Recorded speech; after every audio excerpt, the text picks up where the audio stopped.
Drivers Club, the Honourable Gerald Lascelles. Well, it's a great pleasure for me and a tremendous thrill to be here at this dramatic circuit at Bathurst. Gentlemen, start your engines. Yes, and Gerald Lascelles gives the starting call. Tom Walkingshaw just starting his engine at this moment.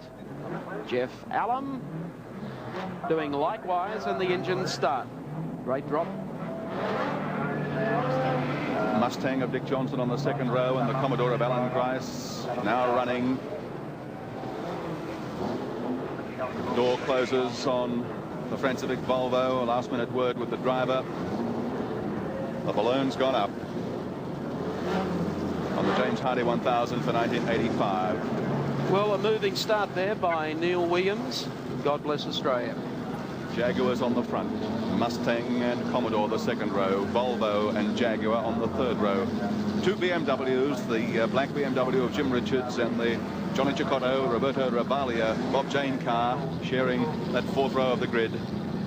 Dick Johnson with race cam mounted beside him. Johnson, of course, in the left-hand drive Mustang. Palmer Tube Mills car, the familiar green car that we've seen so much of the touring car season here in Australia. There they are. 2-minute board is up. A couple of cars stuck in the exit from the pits as well. That's the John Bundy Mazda and the Laurie Nelson Ford Mustang. They'll be starting from the pits at the rear of the field. But here are the top liners, Robbie Francevic and John Bowe, the Volvo. Alongside there, John Goss, the V12 Jaguar. Fastest man here on Friday, pipped by the boss yesterday. Well, a field of 52 starters. Starting 52, Steve Masterton in car number 2, usually a front runner, always a qualifier in the top 10. Problems with the Commodore. He hopefully has cured a few of the ills that the car had yesterday, but starting from the back of the grid has the job ahead of him. The two mobile dealer team Commodores, 05 and number 7. We're about 30 seconds away from the start of the 1985 James Hardy 1000 from Mount Panorama at Bathurst. And a scratching car 49, car 52, the Graham Moore, Michelle Delcourt Starion. It is not starting today. Car number 9. That's Jeff Allen. It looks like cooling fluid leaking out from underneath the car. Might just have been overfilled perhaps as it now starts to warm up.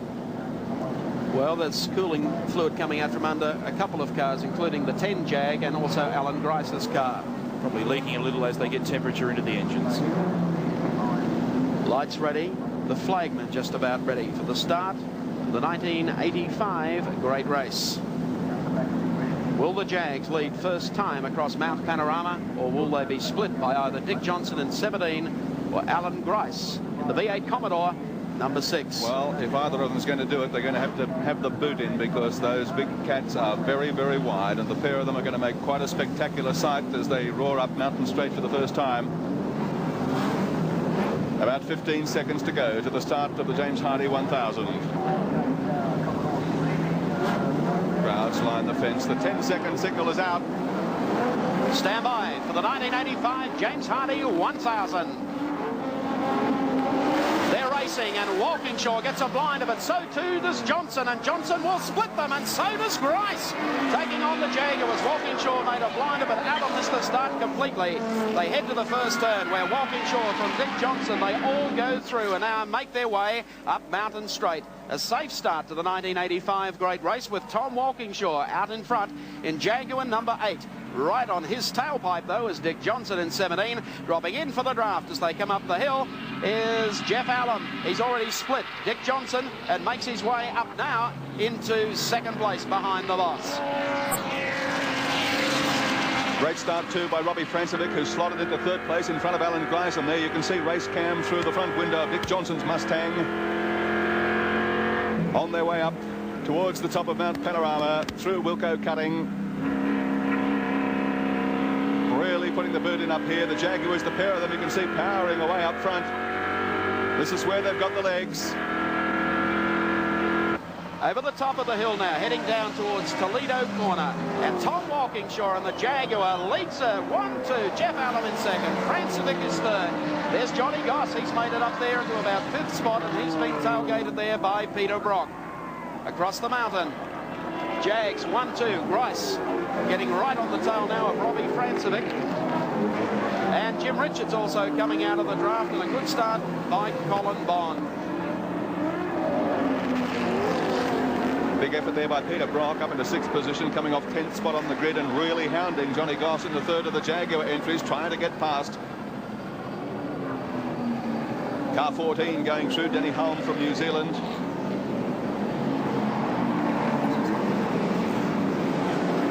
Down Conrod Straight now for the first time, the first of 163 laps. Dick Johnson initially grabbing a nice start, but something went wrong up towards the top of the mountain because he's dropped back now. Has to fight back those placings from Robbie Francevic and Alan Grice. This is the shot from over the top of Conrod. Rebellia, Kent Bagent, Graham Bowkett and Wayne Wilkinson. Then the rover of Tim Slako from Western Australia. The braking area now for the first time at Murray's Corner, and the man who'll lead them across the line at the end of lap number 1, Tom Walkinshaw, car number 8. Walkinshaw, Jeff Allen moving up on the, behind them comes Alan Grice in 3rd, Francevic 4th, Johnson is the next one, followed by Goss. As they turn up Mountain Straight here, you might see there was a mishap on the back of the field. They're going up the mountain the first time.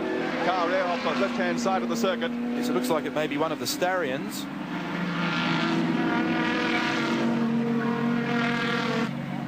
Oh, certainly is, and it's car number 43, which is the let me see, the Brad Jones, Peter Fitzgerald entry. Car 27, Grant and French, their Commodore also in there. Well, it's how they ended up nose to nose, I'll never understand, but there they are, parked there, and there they shall remain for the rest of the day. Walkinshaw again heads up to the cutting, coming out of there with teammate Jeff Allen in hot pursuit. Back in 3rd, still Alan Grice. Robbie Francevic into 4th, and Dick Johnson sitting behind Francevic in the V8 Mustang number 17. Crowds throng the fence across the top of the mountain to cheer on the heroes. I don't think this is unexpected. Jaguar 1-2 in the early stages of the race. Will it remain that way? How long will it remain that way? Well, there's the shot out of the back of the leading car. That's the Tom Walkinshaw Jaguar, looking at Jeff Allen, the teammate, driving car number 9, and behind him, Alan Grice closes up appreciably over this part of the mountain. There's Grice. He's making a lunge at that 9 Jaguar. He's doing a very good job. Coming down to